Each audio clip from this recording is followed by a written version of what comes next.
A gente volta a falar a partir de agora da proposta de emenda à Constituição número 241, uma matéria que está repercutindo em todo o país. Você viu agora há pouco aqui no Notícia da Manhã que estudantes da Universidade Federal ocuparam a reitoria em protesto contra essa PEC. É uma PEC que limita os gastos públicos e, na visão da oposição, dos deputados e dos parlamentares de oposição lá em Brasília, ela também congelaria os investimentos nas áreas de educação e saúde. O texto final da comissão especial que analisa essa matéria foi aprovado ontem por 21-7, e esse foi o placar. A matéria agora vai para a segunda votação na Câmara dos Deputados e depois vai seguir para o Senado. A tendência é que seja aprovada também lá na Câmara em segunda votação, já que a margem de votos para essa aprovação na primeira votação foi muito grande. São necessários 306 votos, de pouco mais de 500 votos disponíveis lá. A gente passa a conversar a partir de agora com o economista Fernando Galvão, porque no meio de toda essa discussão política, há as consequências para o Brasil e para a nossa economia a partir da aprovação ou não dessa PEC. Em sendo aprovada, Fernando, um bom dia primeiramente para você, e que tipo de efeitos e impactos deve sofrer a economia do país com essa nova lei? Bom dia, Diago. Bom dia aos telespectadores. Se o Brasil fosse uma Suécia, se o Brasil fosse uma Finlândia, essa PEC, ela daria certo. Porque são países que são maduros e já são equilibrados. Já tem toda uma infraestrutura montada, já tem toda uma cadeia de estrutura educacional montada, de saneamento básico, de saúde, né? Então, uma PEC desse tipo poderia funcionar. Mas o Brasil é um país extremamente desequilibrado. Financeiramente, a gente deve mais do que arrecada. O Brasil economicamente é desequilibrado porque nós carecemos ainda muito de investimentos em infraestrutura, saneamento básico. Tem indicadores aqui no Brasil que são similares aos dos países africanos, tá? Bora olhar que Teresina está sufocada sem um aeroporto, ou precisando expandir o que tem, precisando de um outro aeroporto. Vamos lá para as rodovias, a energia a gente sofre demais, né? Vamos para o abastecimento de água. Então, a infraestrutura é muito carente e ela requer recursos, né?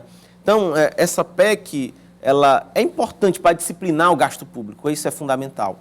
Mas é preciso que se discipline os gastos públicos nas atividades meio, né? E que nas fins seja aplicado de forma que gere o maior retorno possível para a sociedade. Nós não somos maduros ainda nesse sentido. Precisamos fazer isso urgentemente, claro, disciplinar esses gastos, porque isso tem uma repercussão grande sobre a atividade econômica.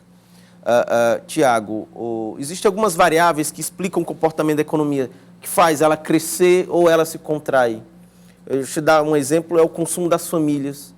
Isso estimula a economia a crescer ou se contrair. Em momento ela está decaindo. Nós temos os investimentos privados, são importantes para estimular o crescimento econômico ou contrair. No momento, eles são estruturalmente baixos porque a gente tem as taxas de juros mais altas do mundo.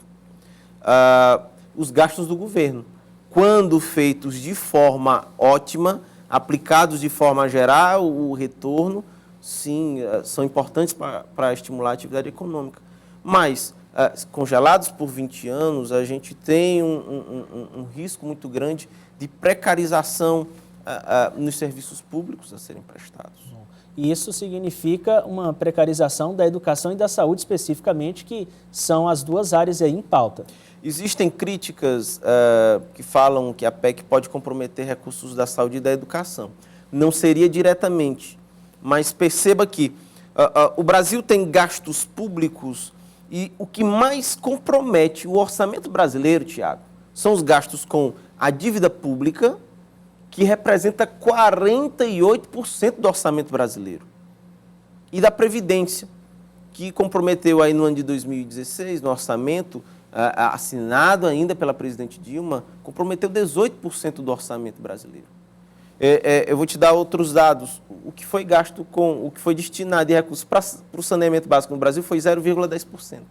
Seria uma proposta, então, inócua, para a gente encerrar? Na verdade, ela só faz sentido se for feita uma reforma da Previdência. Por quê? Porque os gastos da Previdência não vão ser congelados por conta da PEC, né? Eles crescem automaticamente. É preciso uma reforma da Previdência para ajudar essa PEC a controlar os gastos públicos. Qual é o detalhe? Desde que eu me entendo por gente, ela não é feita a reforma da Previdência. Por quê? Porque ela é uma reforma impopular. Nós temos aí, daqui a 2 anos, eleições de deputados federais e de senadores que vão estar na berlinda na hora da votação dessa reforma da Previdência. Será que o governo vai conseguir votar a PEC? Legal, conseguiu na Câmara, vamos ver no Senado. Mas e votar essa PEC, ou votar essa reforma da Previdência